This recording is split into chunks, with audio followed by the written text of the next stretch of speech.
नमस्कार। ये है फलक की कहानियों का अद्भुत संसार। किस्सा कहानी, कहानियां जिनमें हम लिखते हैं खुद को।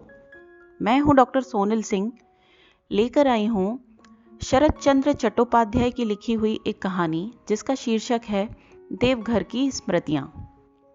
प्रायः बहुत कम लोग जानते हैं कि देवदास और चरित्रहीन जैसे चर्चित उपन्यासों के रचयिता शरत चंद्र चट्टोपाध्याय ने आम जनजीवन की मर्मस्पर्शी घटनाओं पर आधारित संतुलित शब्दावली में कुछ कहानियां भी लिखी हैं।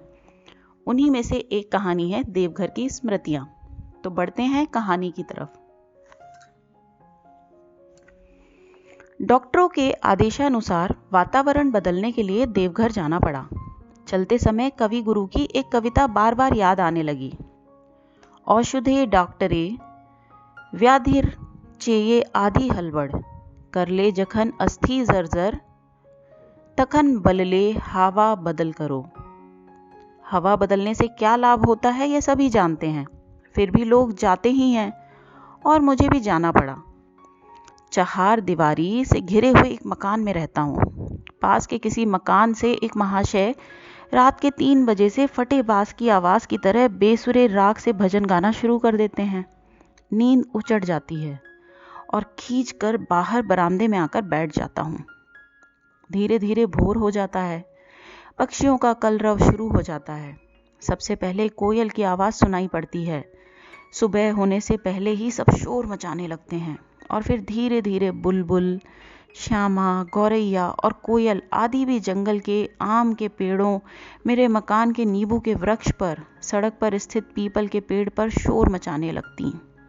यद्यपि किसी को देख नहीं पाता था, फिर भी लगता जैसे इन सबको पहचानता हूँ।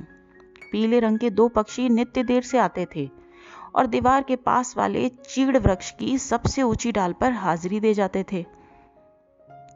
अचानक 2 दिन तक वे दोनों नहीं आए। मन में यह शंका हुई कि कहीं किसी ने उन दोनों को पकड़ तो नहीं लिया। इधर बहेलिये भी काफी हैं, पक्षियों का ही रोजगार करते हैं, लेकिन तीसरे दिन उन्हें यथास्थान देखकर संतोष हो गया। इस तरह सुबह समाप्त हो जाती है। शाम के समय गेट के बाहर सड़क के एक ओर आकर बैठ जाता हूँ। टहलने की शक्ति मुझ में नहीं है, इसलिए जो लोग टहलते रहते हैं उनकी ओर हसरत भरी निगाहों से देखता रहता हूँ। टहलने वालों में अधिकतर मध्यम वर्ग के पुरुष और नारी ही थे। उनमें कुछ के पैर फूले रहते थे, जिसे देखते ही समझ जाता था कि बेरी बेरी के रोगी हैं। अपनी इस कमजोरी को छिपाने के लिए उन्हें यह कष्ट सहना पड़ता है। यद्यपि सर्दी का मौसम नहीं है, फिर भी अपने फूले हुए पांव को ढकने के लिए वे मोजा पहनते हैं। किसी की धोती जमीन लथेड़ती, इससे उन्हें चलने में कष्ट हो रहा है, फिर भी लोगों की नज़रों से वे अपने आप को बचाना चाहते हैं। मुझे सबसे अधिक दुख होता था एक गरीब लड़की को देखकर जो रोग मुक्त होकर पुनः खोई हुई शक्ति पा लेगी और तब पति पुत्र वाली गृहस्थी में जाकर अपने नारी जीवन को सार्थक करेगी। मैं अपनी जगह पर बैठा यही सब सोचा करता था। एक बंगाली लड़की इससे अधिक क्या कामना कर सकती है। मैं मन ही मन आशीर्वाद देते हुए कामना करता कि वह स्वस्थ होकर अपने घर वापस चली जाए। जिन 3 लड़कों ने उसकी जीवन शक्ति का शोषण कर लिया है, उन्हें जीवित रखने के लिए उसमें आत्मबल पैदा हो जाए। यह किसकी लड़की है, किसकी बहू है, यह मैं नहीं जानता, लेकिन यह लड़की हमारे देश की उन असंख्य लड़कियों का प्रतीक बनकर मेरे मन में जो एक लकीर खींच गई, वह कभी मिट न सकेगी। मेरे साथ एक जवान मित्र निस्वार्थ सेवा करने के लिए आए हुए थे। कलकत्ते में बीमारी के चलते समय देखा था, ठीक वैसा ही यहाँ भी पाया। अक्सर वह कह उठता, चलिए भाई साहब, कहीं टहल आया जाए। मैं कहता, तुम टहल आओ, मैं यहीं बैठा रहूँगा। वह कहता, आपसे अधिक उम्र के व्यक्ति चहलकदमी कर रहे हैं, अगर आप टहलेंगे नहीं तो भूख कम लगेगी।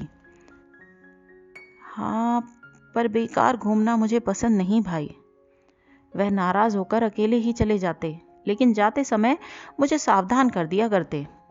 अंधियारा होने के पहले वापस आ जाइएगा, नौकरों से लालटेन मंगवा लिया करिएगा। इधर करईद सांप अधिक हैं, कहीं बदन पर पैर पड़ गया तो खैर नहीं। उस दिन मित्र साहब कहीं गए हुए थे। शाम का समय था। कुछ लोग भोजन का समय हो गया है समझकर तेजी से अपने घर की ओर जा रहे थे। शायद ये सभी लोग व्याधि से घिरे हैं और शाम होने से पहले ही अपने दरबे में प्रवेश कर जाते हैं। उन लोगों के चलने की गति देखकर मुझे भी जोश आ गया। सोचा चलूं, कुछ देर टहल आऊं। उस दिन काफी देर तक टहलता रहा।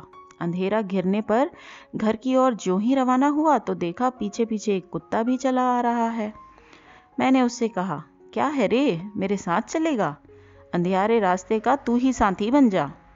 वह दूर खड़ा अपनी पूंछ हिलाता रहा। मैं समझ गया उसे मेरा प्रस्ताव स्वीकार है। फिर मैंने कहा, अच्छा आ मेरे साथ। कुछ दूर आगे बढ़कर प्रकाश के सामने देखा दुबला पतला वृद्ध सा है। बदन पर अधिकांश जगहों पर बाल नहीं हैं। कुछ लंगड़ा कर चल रहा था। अपनी जवानी के समय शक्तिवान रहा होगा, इसमें संदेह नहीं। उसी कुत्ते से बातचीत करता हुआ घर के सामने आ गया। दरवाजा खोलकर मैंने कहा, आओ, भीतर आओ, आज तुम मेरे अतिथि हो। वह बाहर खड़ा अपनी पूंछ हिलाता रहा। भीतर आने का साहस नहीं हुआ। तभी नौकर लालटेन लेकर आ गया। उसे दरवाजा बंद करते देख मैंने कहा, आज दरवाजा बंद करने की जरूरत नहीं है। अगर वह कुत्ता आए तो उसे कुछ खाने के लिए दे देना। 1 घंटे बाद जब पता लगाया तो मालूम हुआ कि कुत्ता भीतर नहीं आया, न जाने कहाँ चला गया। दूसरे दिन सवेरे बाहर आकर देखा दरवाजे के पास ही अतिथि महोदय खड़े हैं। मुझे देखते हुए पूंछ हिलाने लगे।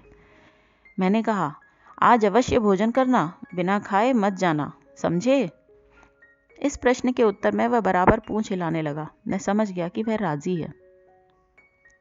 रात के समय नौकर ने आकर सूचना दी कि कल वाला कुत्ता बाहर बरामदे में आकर बैठा है। रसोइयों को बुलाकर मैंने कहा, आज मेरा अतिथि है, उसे भरपेट भोजन दिया जाए। दूसरे दिन पता चला कि अतिथि महोदय मौजूद हैं। आतिथ्य की मर्यादा लांघ कर आराम से बरामदे में पड़े हैं। फिर भी मैंने कहा, खैर रहने दो, उसे भरपेट भोजन अवश्य दिया जाए। मुझे यह पता था कि नित्य काफी भोजन फेंक दिया जाता है, इससे किसी को आपत्ति नहीं होगी।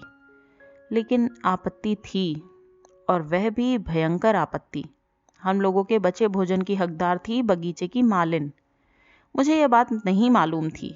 मालिन देखने में जवान है, खूबसूरत है और भोजन के संबंध में संत है। नौकरों का झुकाव उस पर अधिक है। फलस्वरूप मेरा अतिथि उपवास करता है। शाम के समय जब टहलने निकलता हूँ तो नित्य उसे सड़क पर पहले से ही स्वागत में खड़ा देखता हूँ। चलते चलते पूछता, क्यों भाई, आज गोश्त कैसा बना? उसकी हड्डियों में तुम्हें स्वाद मिला या नहीं? उत्तर में पूंछ हिलाते देख समझ गया गोश्त उसे पसंद आया था। मुझे यह नहीं मालूम था कि मालिन ने उसे बगीचे से खदेड़ दिया है, अब बाग में घुसने नहीं देती। फलस्वरूप बेचारा सड़क पर मेरी प्रतीक्षा में खड़ा रहता है। इस कार्य में मेरे नौकरों का भी हाथ था। अचानक दरवाजे पर छाया देखकर मैं चौंक उठा। देखा मेरा अतिथि महोदय सामने खड़े होकर पूंछ हिला रहा है। दोपहर होने के कारण सभी नौकर सो गए हैं, इसलिए हजरत चुपचाप ऊपर तक चले आए हैं। सोचा शायद 2 दिन से दिखाई न पड़ने के कारण मुझे देखने के लिए चला आया है। कहा, आओ दोस्त, चले आओ। लेकिन वह आगे नहीं आया। पूछा, खा पी चुके? क्या क्या खाया? अचानक उसकी आंखों के छोर पर पानी दिखाई पड़ा। लगा जैसे वह मेरे पास फरियाद लेकर आया है। चिढ़कर मैंने नौकर को आवाज दी। दरवाजा खुलने की आवाज से मेरा मित्र भागा आया। नौकर के आने पर पूछा, आज कुत्ते को खिलाया गया था? जी नहीं, मालिन ने उसे भगा दिया। खाना जो बचा था वह क्या हुआ? मालिन सब उठा ले गई है। चिल्लाहट सुनकर मेरे मित्र महोदय आंखें मींचते ऊपर उठकर आए। कहा, भाई साहब, आप भी अजीब तमाशा करते हैं। इंसान को भरपेट भोजन मिल नहीं रहा और आप इस कुत्ते के लिए परेशान हो रहे हैं। मित्र महोदय जानते हैं कि इस अक्काटे युक्ति का कोई जवाब नहीं है मेरे पास। मैं चुप रह गया। किसकी फरियाद किसके द्वारा वहां पहुंचती है उन्हें कैसे समझाऊं? समझाना मेरे बूते का कार्य नहीं है। खैर जो भी हो, मेरे अतिथि को बुलाया गया और उसे बरामदे के कोने में जगह दे दी गई। आज सुबह से सामान वगैरह बांधा जा रहा था। दोपहर को गाड़ी जाती है। गेट के सामने बैलगाड़ी आई, उस पर सभी सामान लाद दिया गया। मेरे अतिथि महोदय आज बहुत व्यस्त रहे, कुलियों के साथ दौड़ दौड़ कर खबरदारी कर रहे थे कि कोई वहां सामान छूट ना जाए। उसका उत्साह सबसे अधिक था। टिकट खरीद लिया, माल असबाब गाड़ी पर चढ़ा दिया गया। तभी मेरे मित्र ने आकर सूचना दी कि गाड़ी छूटने वाली है। जो लोग मुझे पहुंचाने आए थे सभी को इनाम दिया गया, सिर्फ मेरे अतिथि को छोड़कर। गर्म हवा के झोंके से आंखों में अंधेरा छा गया। उस अंधकार में मैंने देखा स्टेशन के बाहर फाटक के पास अतिथि महोदय खड़े एकटक देख रहे हैं। गाड़ी चल पड़ी। वापस लौटने के लिए मेरा मन व्याकुल नहीं था। सिर्फ रह रहकर यही याद आ रही थी कि आज मेरा अतिथि जब वापस जाएगा तो देखेगा कि लोहे के फाटक वाला दरवाज़ा बंद है। अब उसके भीतर प्रवेश करना मुश्किल है। 2 दिन तक इधर उधर टहलता रहेगा। शायद सुनसान दोपहर में दीवार फांद कर मेरी तलाश करे, फिर जहाँ से आया था वहीं वापस चला जाएगा। शायद उससे तुच्छ जीव शहर में कोई नहीं है। फिर भी देवघर की स्मृति में उससे स्मरणीय बनाने की इच्छा से ये कहानी लिख दी। ये कहानी इतनी ही। आप सुन रहे थे डॉक्टर सोनिल की आवाज़ में शरत चंद्र चट्टोपाध्याय की कहानी देवघर की स्मृतियाँ। अगर आपको ये कहानी पसंद आई तो किस्सा कहानी चैनल को सब्सक्राइब करें और कहानियाँ सुनते रहें। धन्यवाद।